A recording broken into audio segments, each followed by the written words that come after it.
Hey everybody, I am Justin. And I'm James. And together we are Dollarwise Gamers.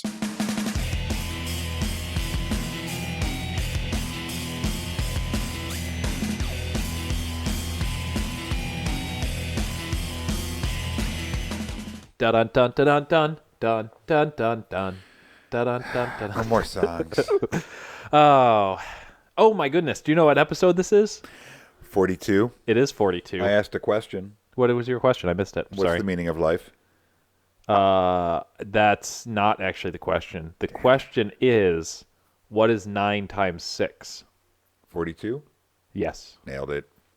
Yep. So episode 42. 42? Episode 42. And if you don't know what the meaning of life is, you should go find out. You should. Yep. Yeah, so we got some stuff ahead of us. Well, hold on. 42. Divisible by 2. Yes. Divisible by 20, 6. 21. 7. Oh, 3. you're just working your way up. Yeah, I liked it. Well, when I did that in school, I always would do outside in.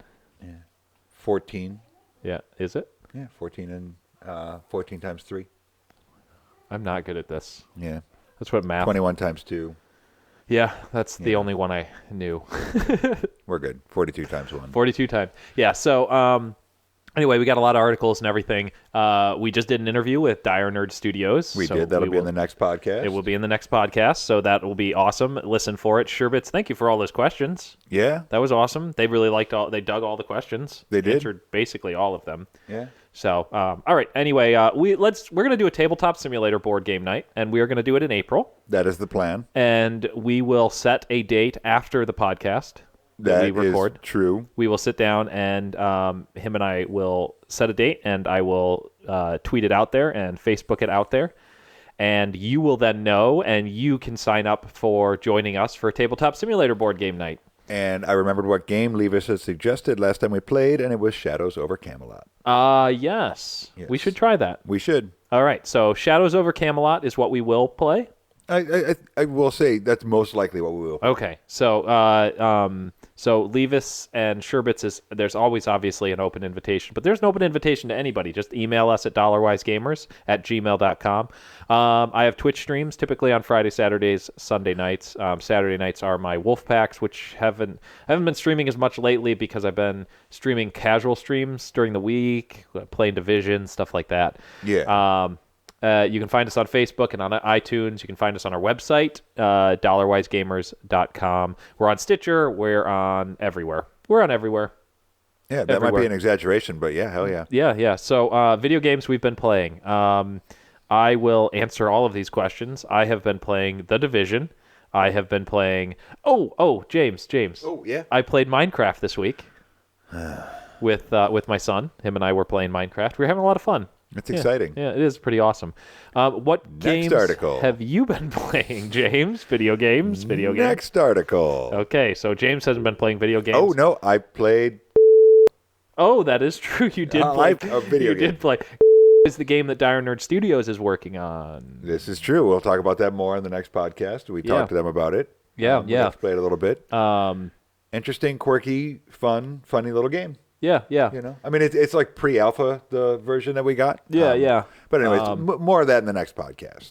Yeah, and I will also have to send them an email and make sure that I can bring that up in this podcast because I don't know how much it's out there that's the name of their game or anything.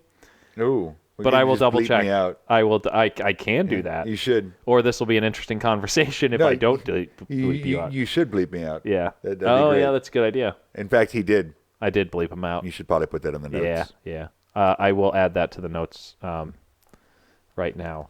That is a good plan. James. Maybe put a black bar across my mouth. Yeah. If it's not hidden already. I also we got an email, and I'm not going to pull. I will pull it up actually because it's the right thing to do. You can email us too. Yeah, you can all email us. But we got not all at the same time. Yeah. Well, you can, but it might get together and figure out a schedule. Figure out when you're going to do it. Yeah, everybody kind of pick a time that they're going to email us. Yeah, so we got an email from an Eric M.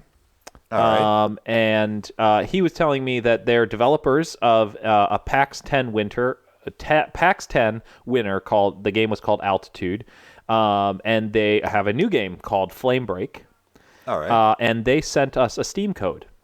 Nice. And I installed it on my Steam because I don't even remember hearing about this before we decided who was going to install it. So Maybe it's the game I would play. I ran it by Janet, and Janet said it was fine. Yeah, Janet doesn't like you. I don't believe that. No, Janet said it was fine. It doesn't matter what I had to do for Janet to say it was fine, but Janet said it was fine. Oh, yeah. Janet. Yeah, Janet. Yeah, Janet. Janet. Janet. Janet. Janet. Janet. Janet. Anyway, I installed this game. I tried it. Via Janet's permission. And it's a lot of fun. It's cool. It's a cute little game. They said think League of Legends meets Binding of Isaac, so a MOBA and everything. I didn't get that feeling, which is weird because they're the developers. Like, what do I have? It felt more like Faster Than Light meets Binding of Isaac. Okay. So it didn't. But have you played much League of Legends? I have not, but I understand the concept of the MOBA, though. But it might be more just because that's your personal reference of game. Maybe they've played League of Legends and you're not, you understand the concept but haven't played the game. Right. I haven't either. So you move along a path and fight enemies. It's very kind of roguelite sort of game. It's interesting. It's fun. I've played maybe 15 or 20 minutes of it. Just a couple enough time for me to go, this is kind of an interesting game and would be fun to stream maybe at least once. Is it has it been released or is it? Well, it's a Steam key, so is it early access or is it full release? It launched on March 15th. Okay. So they gave it to us a little bit early. So you should spend a little more time playing it, stream it, and maybe give a full review next podcast or the one after. Yeah, I can probably do that. Good. So let's get back into the regular swing of things. So you're not playing any games. No. Not any video games. I'm still playing my board games. Yeah. All right. So we are going to dive into articles. All right. So first article that I've got for you is further Steam security changes detailed. So this came from BC Gamer. It's beginning of March. Have you set up your Steam security link thing with your cell phone yet? I have. Okay. I have as well. But not everybody has. Right. And it's nice. It's good as long as you always have that phone and everything like that. It is dependent upon the phone. But this new thing basically stretches out the amount of time that you have to wait to trade things. Okay. And the goal, and now it's extended it from, instead of a 3-day hold before, now it's the duration of trade holds has been increased to 15 days. Wow. Yeah. That's a long time. It's a very long time. The goal that Steam is trying to do is to prevent people from getting their accounts hacked and a lot of very expensive things, especially when you're talking CSGO and stuff like that, sent off to God knows where. Right. You know. So if you have not activated your Steam Guard yet, you should go and do that. Especially if you want to continue to trade things with people, because that's a long time to wait. It really is. So, yeah, and it's not really that difficult. It's not hard. No, but there is the my phone got flushed down the toilet problem. Yes, you know. But I mean, if there was a code that they gave me, like a 5-digit number, a special secret code that they gave you once. I don't remember what I did with it. Really? Yeah. I wonder if there's if you have. Oh, actually, I think if you have the Steam Guard on your phone, you might be able to pull it back up. Okay. But I don't know exactly. Yeah, that's probably a problem. It could be. It could be. I might have emailed it to myself or something. Like I put it somewhere digitally that I can probably only access through my phone accurately, though, because I'm an idiot. Oh, well. You know who's not an idiot? Janet. Yeah, I know. Janet's the best. Janet is the best. Oh, God, what are we at? Are we at 40? How many do we have to do? I don't know. A lot. Anyway. Janet. Anyway, crowdfunding site launched. Its name is GameKicker. It was when the article came out from mousejoypad.com. It was supposed to launch next week, according to the article, but that was several weeks ago. So it's basically a it's Kickstarter just around video games. Yeah. Right. You know, I mean, there's stuff like that to help like artists release albums and stuff like that. I don't remember what it's called anymore. I still get emails from them. You think I'd remember? But there are other things similar to that are more like very niche kind of Kickstarter variants. But it is, early access and the Kickstarter games, it's a crapshoot every time, Yeah, I guess my thought is that I'm mostly concerned about the fact that, and don't get me wrong, this sounds really bad. Evidently, there's so many games out there that want to be kickstarted that they need their own site now. Right. And well, I don't want to sound like I sound really negative about this, because if you want to make a game, by all means, freaking make a game. And if you can get people to help fund you, that's awesome. Do it. It's just, it's not everybody is that. Some people are. There's probably a larger majority of people who are making games who maybe should be spending that energy somewhere else. Well, and it's probably not intentional. There aren't a lot of people that are intentionally, not going to be able to follow through with it. Yeah. Or not going to be able to come out with a quality product. But it muddies the water. The more early access and Kickstarted games there are out there, I would guess the smaller percentage are actually going to reach a level of true fruition. So, it's not surprising that it happened, but I don't expect it to elevate the percentage of successfully kickstarted video games. Right. But, it sort of is what it is. Whatever. Next article. All right, so this is from Tobii.com. That's TOBII.com, and it's talking about the Tobii Experience. This has to do with. Well, I've talked about with some of the casual shenanigan people. Some of them actually have not maybe this, but they have applications that they've added on their computers that utilize their webcam that do eye tracking. Right. So games. So this is talking about a specific hardware device that you would purchase that comes with all of its stuff, and then it'll make it a lot easier for specific video games, because like some video games are set up to use the Kinect or are set up to use a particular peripheral, this would be a peripheral that video games would specifically market to using. Right. And it uses eye tracking, but not just eye tracking, where if your eye goes to the left or right side of the screen, then your character might turn that way, or their vision might change that way, or if you're in a cockpit in a simulator, then you would look out that side of the plane. But also in like games like Division, there's a feature where when you're hiding behind cover, you can point your mouse at another piece of cover and hold down the space bar, which is the button to get behind cover, and you will just run to that cover as long as you hold down the space bar. All right. But with eye tracking, you would be able to just look at the cover you wanted to go to and hold down the space bar, and you would move to that cover. So kind of interesting. Yeah. I don't know. I mean, something like that, the application for that outside of games would be nice just for like browsing the internet, just to, instead of having to like get the cursor where you're going, if the cursor followed your eye movement, and you're just using the space bar, there are advantages to it. Could be neat, see how it plays out, how many games actually use it, how well it actually works. Yeah, I pre-ordered it. I'm just kidding. I didn't pre-order it. You haven't even pre-ordered No Man's Sky yet. No, we're not at the No Man's Sky update time. Janet. So Xbox introduced something interesting, and this is actually, I had found this article, but I'm letting you claim that it is your article to bring to the show. Well, I did bring it independently. It is true. Because the spy software I put on all your laptops and your phone, you removed. Sorry. Actually, I didn't. Janet did.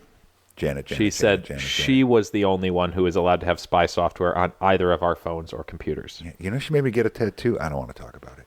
Yeah, I don't want to see it. So Xbox introduces cross-network play for the first time. This is cool. It is, but I don't think PlayStation has responded yet and opened it up on their side. Which is kind of dumb, because PlayStation's been doing cross-network play for Rocket League since Rocket League basically came out. Yeah, but with PC. Right, I understand that, but PlayStation's already playing this game. But PlayStation's winning. That's why Xbox is doing this.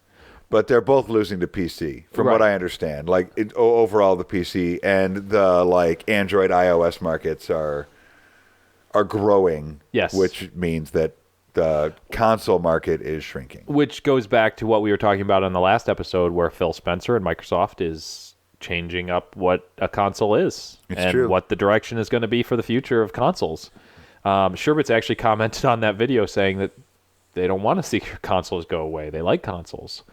Yeah, I mean, they have a place, but they are going to have to do things like this. They're going to have to, work together to keep the piece of the video game marketplace they've carved out for so long. I mean, it goes all the way back to, that's how it kind of started, Ataris and things like that, to keep it, because they're going to have to be viable. Right. Because not many people are going to pay $500 for one and then $400 for the other. Mm-hmm. Somebody bought one, somebody bought another. Anyways, next article. So there's a game coming out called, I found this article on GamesRadar Plus, or just GamesRadar.com. The game is called Kingdom Come Deliverance, and they list it as a historically accurate Skyrim. And when we talked about this, I asked you, is there magic or dragons? No magic, no dragons. And I said boring.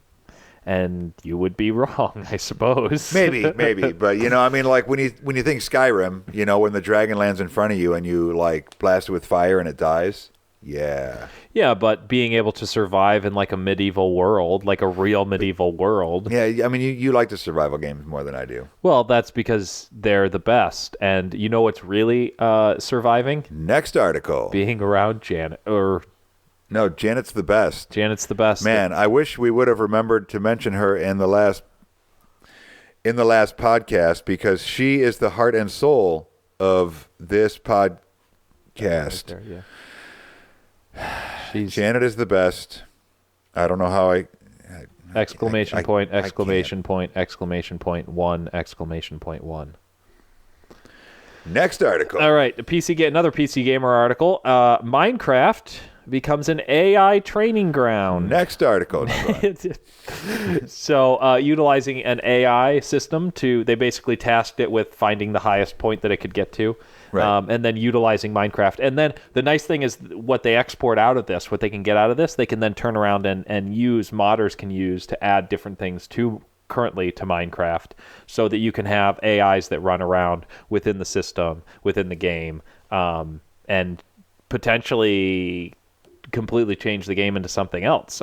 Just what you can do with AI. So that's pretty cool. Minecraft, it's nice for that game that's been around for such a long time, and for it to be still very viable using mods and everything, for it to still be able to bring something to the table and continue to bring something to the table, despite the fact that James won't play it, even though it's probably one of those games that's going to go down in the history book of gaming, and James refuses to play it. I'm just saying. I'm not standing on a soapbox here, but if I had a soapbox, I would be standing on it. I made him leave the soapbox in the car. Yeah, but next article. What was here's your other article. I was like, what did I do with James's other article? It's Red Dead, more supposed leaks about Red Dead Redemption 2 and getting announced at E3. I'm hopeful. This is a game that I've talked about since the last podcast. Yep. Not like the last episode, but the podcast we did before Dollarwise Gamers. Yep. I love Red Dead Redemption. It's one of my favorite games. If it got released on PC tomorrow, I would buy it. So today. Here's a question for you. Yes. Tomorrow they announce Red Dead Redemption 2. Do you pre-order it? Is it available for PC? Yes. I probably wait and see if there's extra stuff I can get. Okay. But if it's coming out, say end of summer or something like that, I would probably wait till it was closer. So knowing Rockstar and what they did with GTA 5, my guess would be that they might maybe just release it to consoles. GTA 5 had a nice port, though, to PC. Yeah. And you liked Red Dead Redemption so much, you really ought to get GTA 5. I think we would have a lot of fun with it. I don't know, maybe. I don't know. It's a nice casual game. That's the thing. Not the GTA Online. It's a lot of fun, but you actually have to play video games for us to play video games together. And, if it wasn't for Janet, then this podcast would be over. Janet. Okay, so moving on. That was... Janet is my only reason for living. That was all of our articles. That's all of our articles? Yeah. Okay. Is that okay? Should we talk about the Humble Bundle a little bit? It's an interesting one. The Jumbo 6 that came out, I bought it. But it's going to only be out for a day, maybe, when this podcast released. It'll probably be over with very shortly. If you missed it, you missed it. But at the rate they're coming out, we can't do a podcast for everyone right now. So we're doing our best. We're talking about it. There's a lot involved with it, and if it's something you guys are interested in, send us an email. Let us know that would be something that you are interested in. A podcast every week, or even just like a little mini. We could record via the internet and just do like the number breakdown that we do. Right. If that's something that you guys really find helpful, if that's I know it's something we do every podcast. Right. But I don't know if that's the reason why our listeners are tuning in to like get that information without having to search for it. If that is something that really is kind of something that you like getting before you jump in and check out a Humble Bundle, don't want to go around and find all that information, maybe we can do something like that. Yep. But Sherbets, Levis, yeah, and other people can email us. Yeah. DollarwiseGamers@gmail.com. But they don't have to. I like hearing from Levis, and I like hearing from Sherbets. Likewise. So right now it's the CryEngine bundle, which is a development tool, development engine. Yep. And there's like $15 or $13 at the top. You get a lot of packs with it to like kind of build up plants and shrubs, trees, vehicle pack, SE, city pack, HQ, characters and animals. So if it is something you're interested in playing around with development, this is probably a really good bundle for you. Yeah, and CryEngine Rise on the Xbox used the CryEngine. And you actually get a bunch of some of the assets and things, it looks like, from Rise. Yeah. So you can, if you know what you're doing, or if you don't and you are really good at teaching yourself, and there's probably a million tutorials out there, you could actually make a pretty decent game using this bundle. Right. If you are even partially interested in game development, or you want to start messing around with stuff, or you just like to get an idea of what CryEngine has to offer, get this. No reason not to, really, honestly. I won't be purchasing it. I would venture to guess you're not going to be purchasing this one. No. I mean, like when I look at it, there's an interest, but I don't think it's something that I would end up using. So, especially with as many games as Humble Bundle's throwing at us at this point, I'm never going to find the time to actually mess around with this. It would be nice to have it, but my guess is there's going to be a lot of people who pick this bundle up. No reason not to. It's 17,000 people, and it's pretty new. Yeah, so it came out on Tuesday. Yeah. It's Friday now, so 3 days. But no, really cool. Keep going on it. You're coming up on the very last, and probably maybe for some of you by the time you hear this, you're running out of time to pre-order, not pre-order, but get the bundle for the monthly bundle that's coming up. That's going to have This War of Mine and Stick of Truth for April. Did they pass it, or is it still good?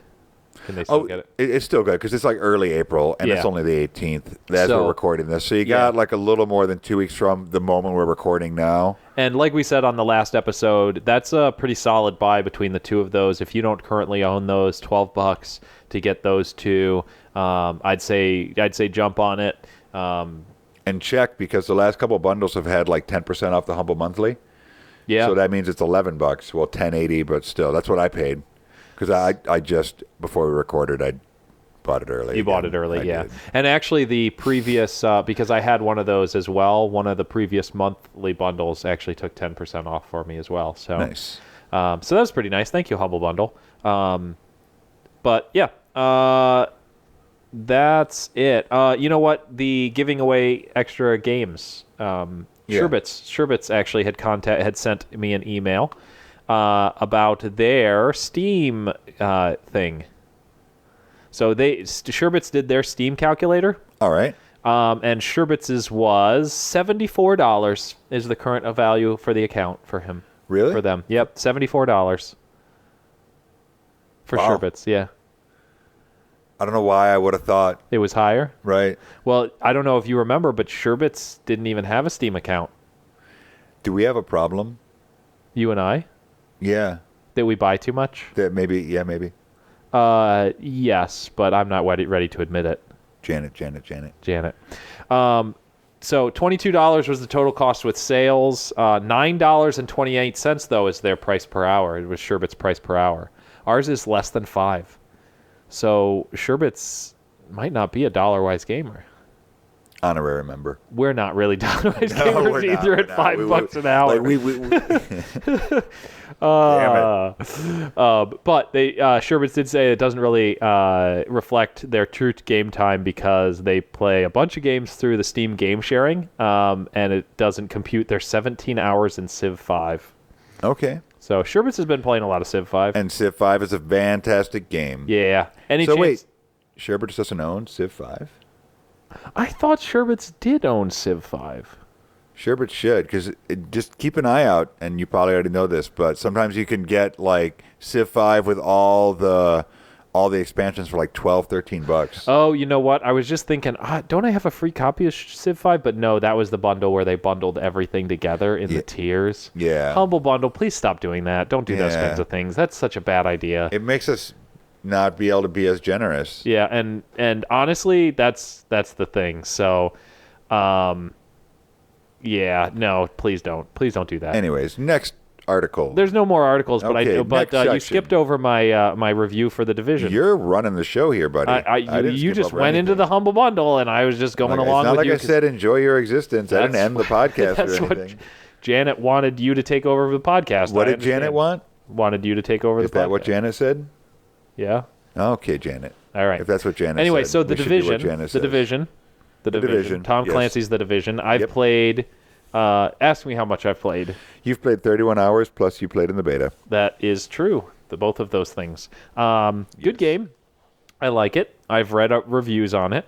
I will tell you this story, and I'm telling you this story in complete confidence that you won't tell anybody else, okay? Your secret is safe with me. All right, good. So, you know how I bought the hard disk from Amazon, right? Yep. And I got it the day of, and I had to work that day. Yeah. And so I got home, and I opened it up, and I saw it there, and I just opened it. Like, I didn't even think about it. I just took some scissors and peeled the plastic. I love opening new games. Like, it's so much fun. It's one of the things I miss about buying digital.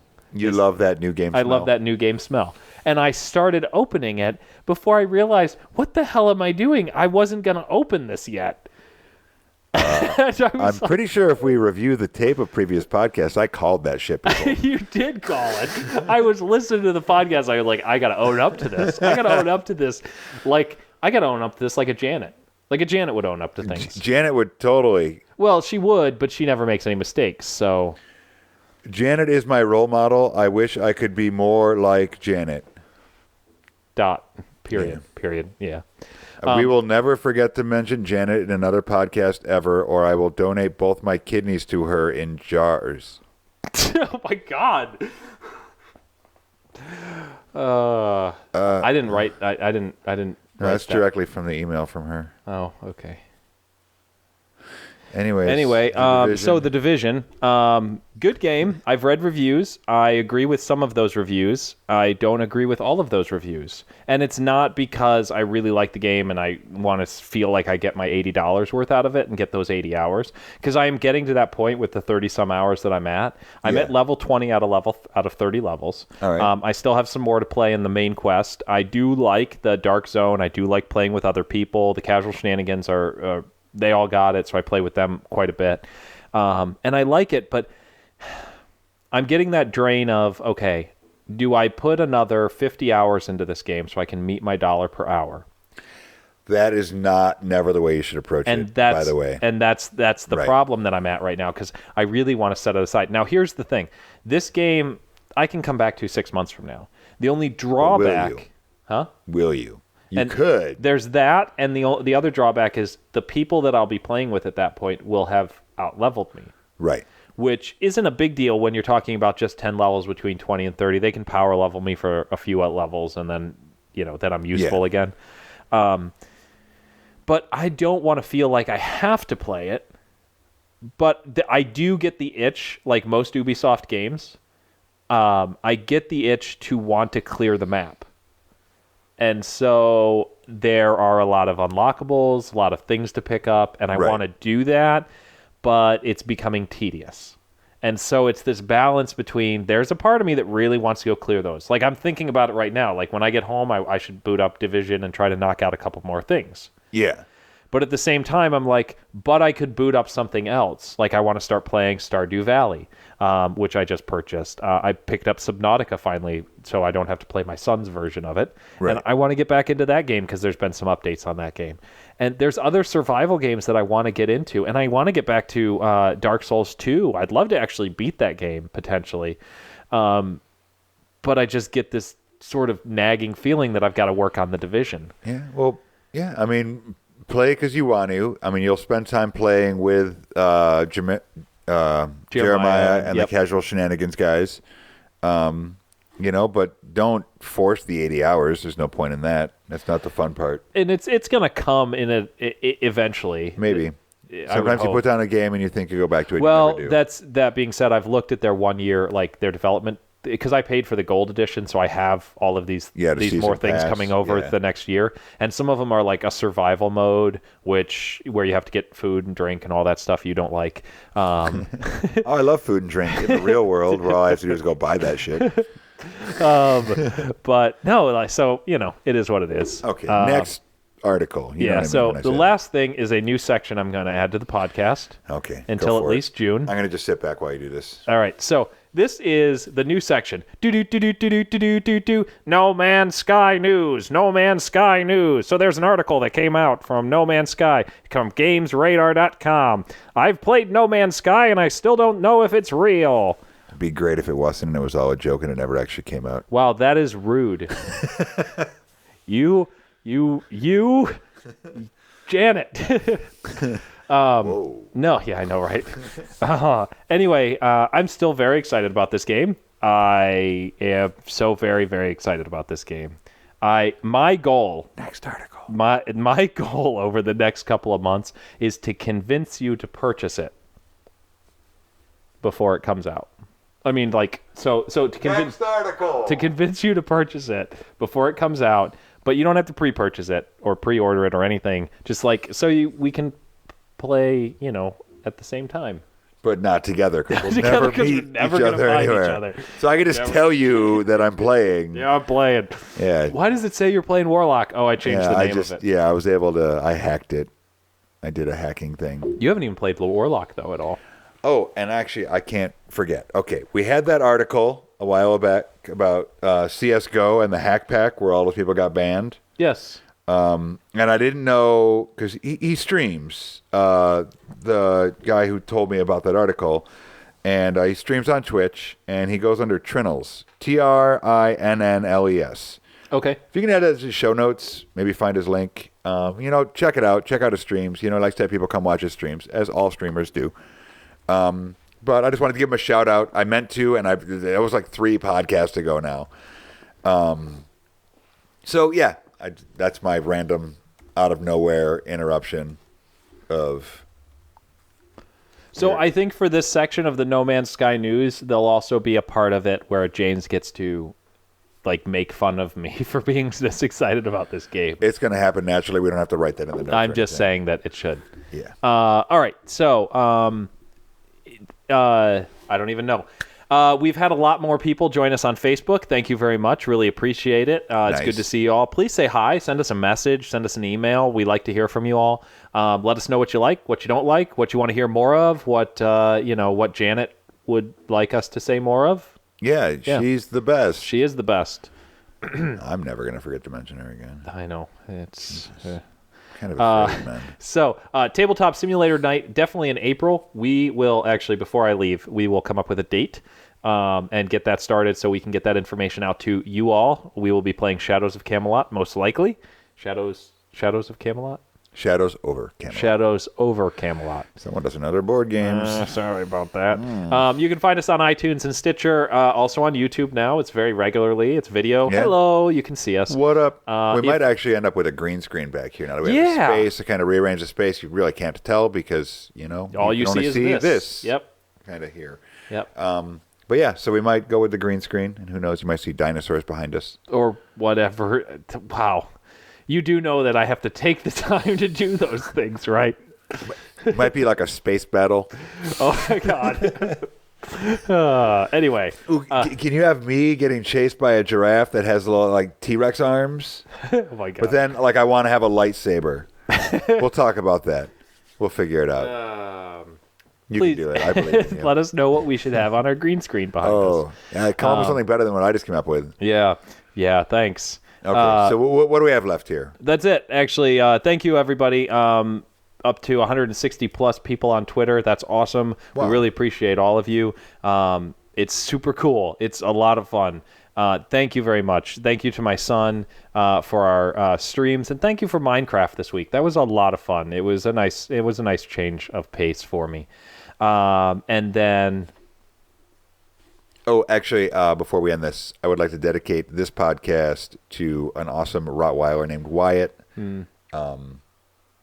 Yeah, he was a great dog for a long, long time. Yeah, my sister's dog. He was great. So for Wyatt, everybody get out there, pet your pets, enjoy your existence.